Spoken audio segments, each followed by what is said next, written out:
Assalamualaikum warahmatullahi wabarakatuh. Perkenalkan, nama saya Yunita Rizky Artanti. Saya adalah mahasiswa RPL tahun 2023 Universitas PGRI Banyuwangi. Video kali ini saya akan menjelaskan mengenai konseling psikodinamik.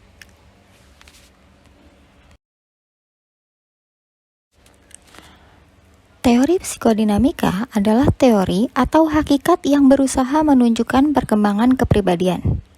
Unsur-unsur yang diutamakan dalam teori ini adalah motivasi, emosi, dan aspek-aspek internal lainnya.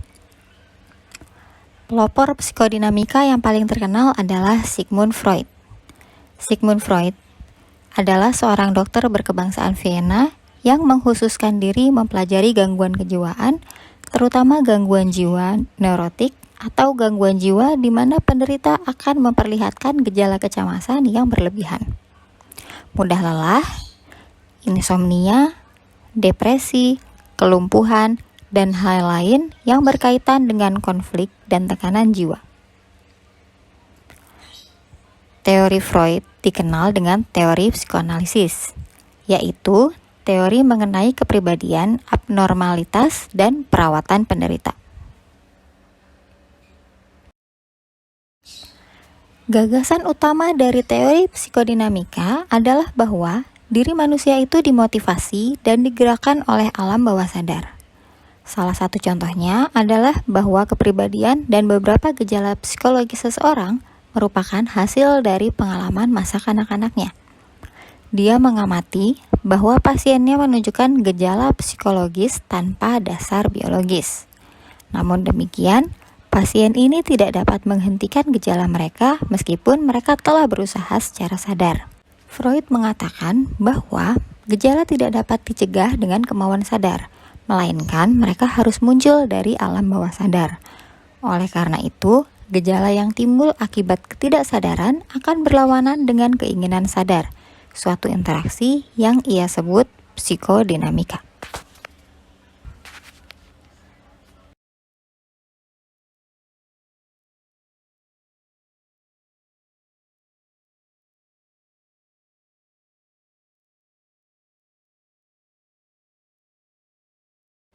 Selanjutnya saya akan sedikit membahas mengenai biografi Sigismund Solomon Freud atau lebih dikenal dengan nama Sigmund Freud. Sigmund Freud lahir pada tanggal 6 Mei tahun 1856 di Freiburg, Moravia, yang terletak di kerajaan Austria. Sekarang berganti nama menjadi Republik Ceko. Dirinya merupakan anak dari Jacob Freud dan Amalia Nathanson. Sang ayah merupakan penjual kain wol beragama Yahudi yang ketika melahirkan Sigmund Freud sudah berusia 40 tahun. Jacob saat itu merupakan sosok yang emosian, suka menyendiri, dan kerap memerintah keluarganya untuk mengikuti apapun kemauannya. Berbeda dengan ayahnya, sang ibu merupakan sosok yang lembut dan memiliki emosi yang stabil. Sejak kecil, Sigmund Freud sudah menunjukkan potensi besar sebagai ilmuwan. Di usianya yang ke-9 tahun, dirinya dianggap sebagai salah satu siswa paling berbakat di angkatannya. Sigmund Freud kecil juga suka membaca dan menyukai literatur. Dirinya diketahui menguasai dengan lancar setidaknya 8 bahasa di Eropa, seperti bahasa Inggris, bahasa Jerman, bahasa Prancis, bahasa Spanyol, bahasa Italia, bahasa Ibrani, bahasa Latin, dan juga bahasa Yunani. Memasuki usianya yang ke-17, Sigmund Freud melanjutkan jenjang pendidikannya di Universitas Wina.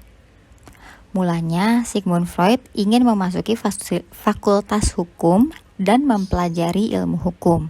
Namun, pada akhirnya dirinya memutuskan untuk masuk ke fakultas kesehatan dan mempelajari fisiologi, filosofi, dan juga zoologi.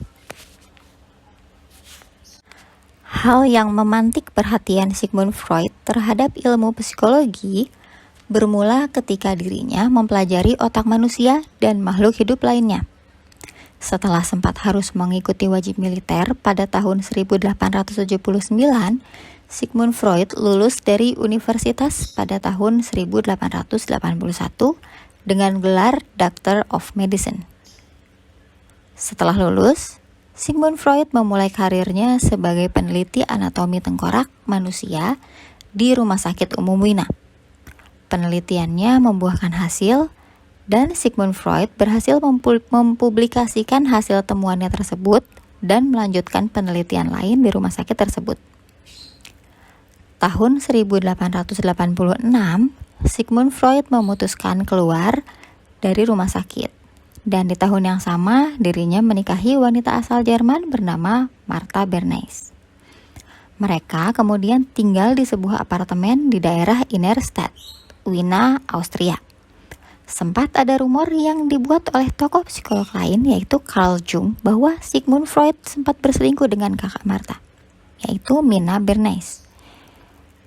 Rumor ini yang akhirnya menjadi cikal bakal ketidaksukaan Sigmund Freud terhadap Carl, serta awal dari persaingan kedua sosok ini. Beberapa sumber mengatakan bahwa ilmu psikoanalisis yang dikembangkan oleh Sigmund Freud terinspirasi dari beberapa sosok terkenal seperti filsuf Nietzsche, ilmuwan biologi Charles Darwin, dan bahkan sastrawan William Shakespeare. Hasil penelitian, teori, dan karya mereka membantu Sigmund Freud untuk memahami esensi dari psikologi manusia dan mengembangkan ilmu psikoanalisis itu sendiri. Di usianya yang ke-24 tahun, Sigmund Freud mulai menjadi perokok aktif. Kebiasaan merokok tersebut akhirnya membawa dampak buruk bagi tubuhnya. Tahun 1923, Sigmund Freud didiagnosis mengidap kanker mulut karena kebiasaannya ini. Sigmund Freud dan keluarga berhasil mengungsi ke Inggris pada Juni 1938 untuk mencari perlindungan dari ancaman Nazi. Kendati demikian, Sigmund Freud yang sudah digerogoti kanker mulut sejak lama tidak dapat menikmati pengungsiannya di Inggris dengan baik dan tentram.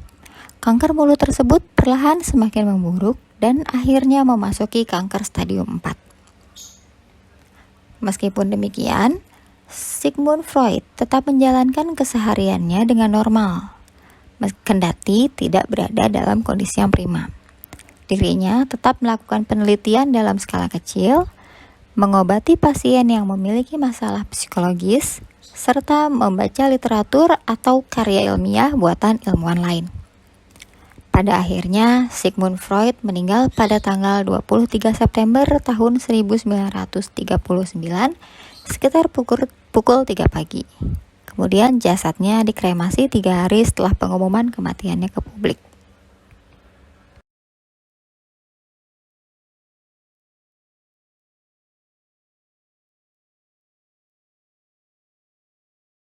Kesehatan mental adalah fungsi dari keseimbangan dinamis antara struktur-struktur psikis dari ID, ego, dan superego. Pada orang-orang yang sehat secara mental, ego cukup kuat untuk mengendalikan insting-insting ID dan untuk menahan ketidaksetujuan superego. Adanya penyaluran-penyaluran ekspresi yang lebih dapat diterima untuk beberapa impuls, seperti ekspresi seksualitas yang matang dalam pernikahan, menurunkan tekanan dalam ID, dan pada saat yang bersamaan mengurangi beban ego dalam menekan impuls-impuls yang ada. Kepribadian yang sehat menurut Sigmund Freud adalah: yang pertama, jika individu bergerak menurut pola perkembangan yang ilmiah. Yang kedua, kemampuan dalam mengatasi tekanan dan kecemasan dengan belajar. Yang ketiga, seimbangnya fungsi dari superego terhadap ID dan ego. Yang keempat, tidak mengalami gangguan dan penyimpangan pada mentalnya. Dan yang terakhir adalah dapat menyesuaikan keadaan dengan berbagai dorongan dan keinginan. Sudut pandang psikoanalisis berpendapat bahwa perilaku abnormal berasal dari konflik masa kanak-kanak yang berlebihan dalam menentang keinginan yang berhubungan dengan seks dan agresi.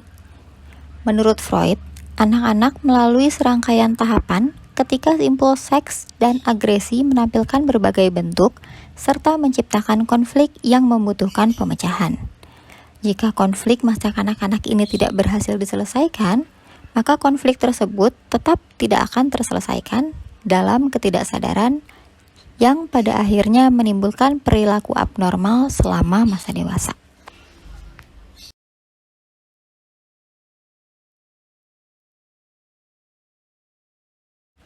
Psikoanalisis bertujuan untuk meningkatkan kesadaran akan pola emosi dan perilaku yang tidak disadari dan berulang untuk membantu seseorang mengatasi akar penyebab masalah psikologis mereka. Dengan melepaskan pikiran dan emosi yang tertekan, jenis terapi ini dapat membantu mengatasi depresi dan gangguan kecemasan. Banyak teori dan metode psikoanalisis yang berasal dari karya Sigmund Freud yang percaya bahwa pikiran bawah sadar berisi pikiran, dorongan, atau perasaan terpendam yang tidak menyenangkan dan dapat menyebabkan seseorang mengalami kesusahan atau masalah perilaku.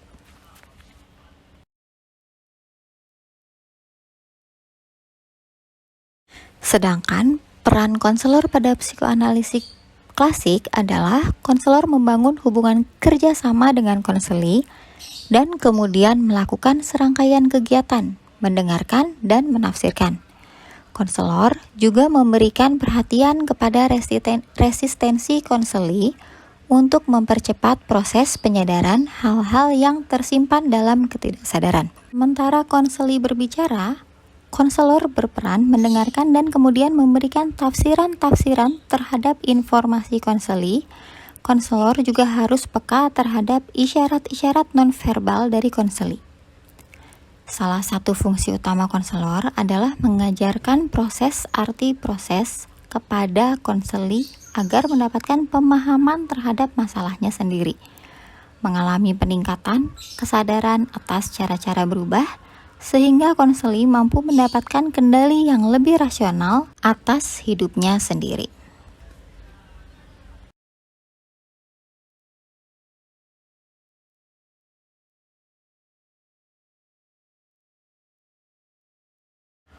Dalam konseling psikoanalisis, terdapat 3 bagian hubungan konselor dengan klien, yaitu aliansi, transferensi, dan kontratransferensi.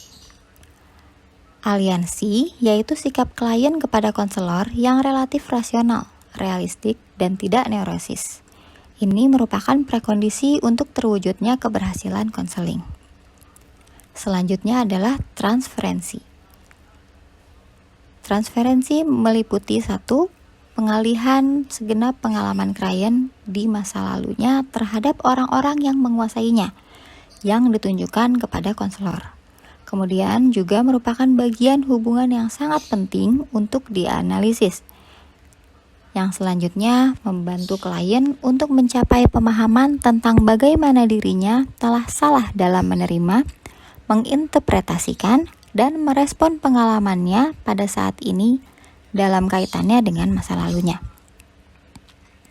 Yang terakhir, kontratransferensi, yaitu kondisi di mana konselor mengembangkan pandangan-pandangan yang tidak selaras dan berasal dari konflik-konfliknya sendiri. Kontratransferensi bisa terdiri dari perasaan tidak suka atau justru keterikatan atau keterlibatan yang berlebihan.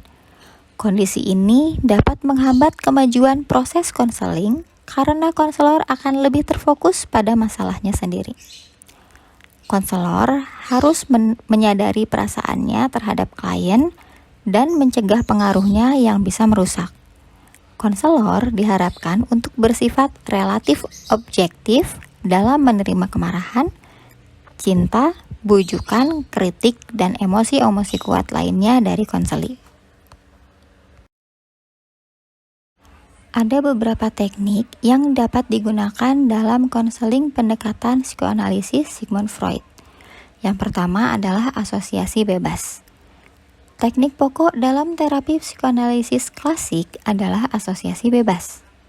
Konselor memerintahkan klien untuk menjernihkan pikirannya dari pemikiran sehari-hari dan sebanyak mungkin untuk mengatakan apa yang muncul dalam kesadarannya. Yang pokok adalah klien mengemukakan segala sesuatu melalui perasaan atau pemikiran dengan melaporkan secepatnya tanpa sensor. Metode ini adalah metode pengungkapan pengalaman masa lalu dan penghentian emosi-emosi yang berkaitan dengan situasi traumatik di masa lalu. Asosiasi bebas adalah suatu metode pengungkapan pengalaman masa lampau dan penghentian emosi-emosi yang berkaitan dengan situasi traumatik di masa lalu. Hal ini dikenal sebagai kataris. Kataris secara sementara dapat mengurangi pengalaman klien yang menyakitkan, akan tetapi tidak memegang peranan utama dalam proses penyembuhan. Sebagai suatu cara membantu klien memperoleh pengetahuan dan evaluasi diri sendiri, konselor menafsirkan makna-makna yang menjadi kunci dari asosiasi bebas. Selama asosiasi bebas, tugas konselor untuk mengidentifikasi hal-hal yang tertekan dan terkunci dalam ketidaksadaran. Urutan asosiasi membimbing konselor dalam pemahaman kaitan klien membuat peristiwa-peristiwa.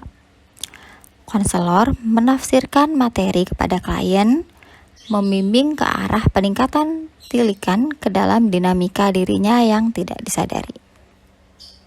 Yang kedua adalah interpretasi. Interpretasi adalah prosedur dasar yang digunakan dalam analisis asosiasi bebas, analisis mimpi, analisis resistensi, dan analisis transparansi. Prosedurnya terdiri atas penetapan analisis, penjelasan, dan mengajarkan klien tentang makna perilaku dimanifestasikan dalam mimpi, asosiasi bebas, resistensi, dan hubungan terapeutik itu sendiri. Fungsi interpretasi adalah membiarkan ego untuk mencerna materi baru dan mempercepat proses menyadarkan hal-hal yang tersembunyi.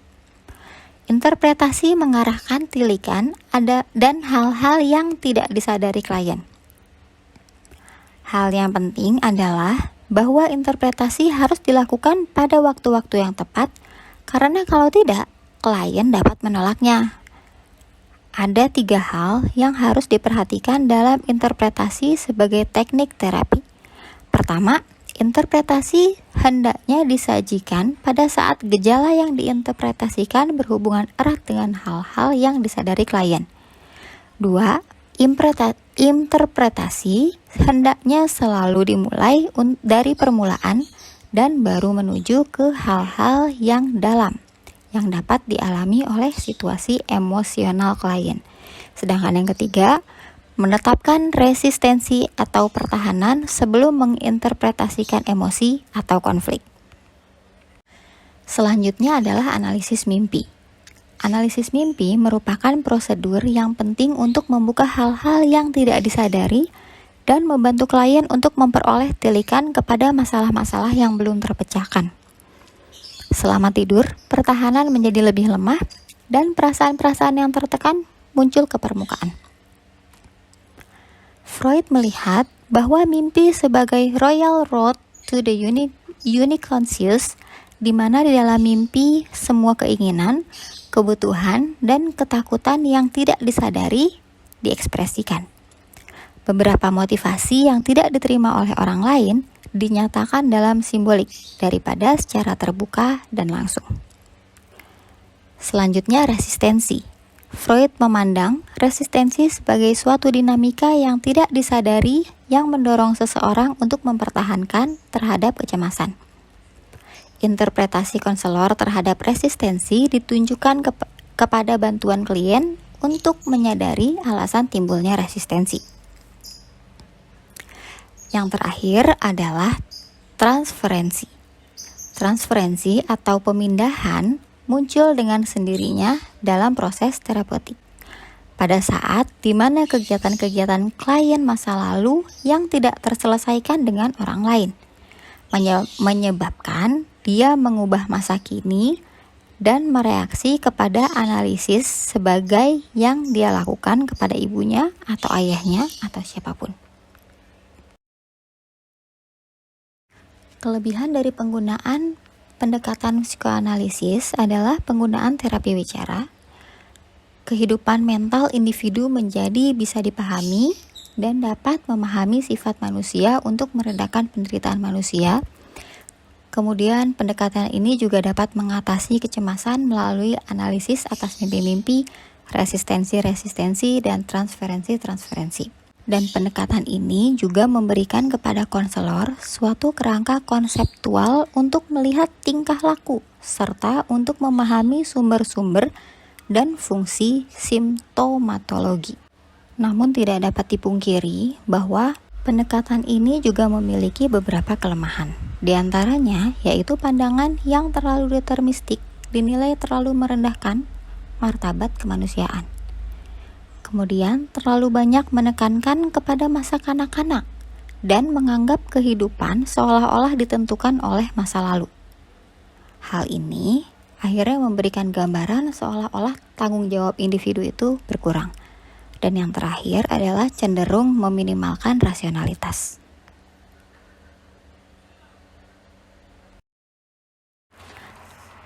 Cukup sekian video yang saya buat hari ini. Atas perhatiannya saya ucapkan terima kasih. Wassalamualaikum warahmatullahi wabarakatuh.